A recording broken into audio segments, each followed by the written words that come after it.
বন্দরনগরী চট্টগ্রামের ফয়েজলেক এলাকার জাকির হোসেন সড়কে আকস্মিকভাবে গ্যাস পাইপলাইন ফেটে অগ্নিকাণ্ডের ঘটনা ঘটেছে। রোববার ২৮ জুন বেলা ১টার দিকে সড়কের নিচ থেকে হঠাৎ গ্যাস বের হতে শুরু করে এবং কয়েক সেকেন্ডের মধ্যেই সেখানে দাউ দাউ করে আগুন জ্বলে ওঠে। এই ঘটনায় আশেপাশের মানুষ এবং সড়কে চলাচলকারী যানবাহনের মধ্যে তীব্র আতঙ্ক ছড়িয়ে পড়ে। খবর পেয়ে ফায়ার সার্ভিসের কর্মীরা দ্রুত ঘটনাস্থলে পৌঁছে আগুন নিয়ন্ত্রণে আনে। এদিকে প্রত্যক্ষদর্শীরা জানান, সড়কের পাশে থাকা একটি বৈদ্যুতিক খুঁটির বাতি হঠাৎ বিস্ফোরিত হয়। সে বিস্ফোরণের আগুনের ফুলকি নিচে পড়ার সঙ্গে সঙ্গে সেখানে মুহূর্তের মধ্যে আগুন ধরে যায়।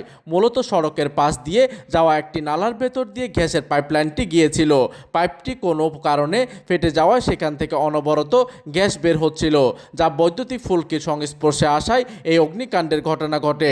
ফায়ার সার্ভিসের আগ্রাবাদ স্টেশনের জ্যেষ্ঠ স্টেশন কর্মকর্তা মোহাম্মদ জহিরুল ইসলাম গণমাধ্যমকে জানান, জাতীয় জরুরি সেবা 999 তথ্য পেয়ে তাদের একটি দল দ্রুত ঘটনাস্থলে ছুটে যায় এবং আগুন পুরোপুরি নিয়ন্ত্রণে আনে। তবে আগুন লাগার সুনির্দিষ্ট কারণ তারা এখনও নিশ্চিত করেনি।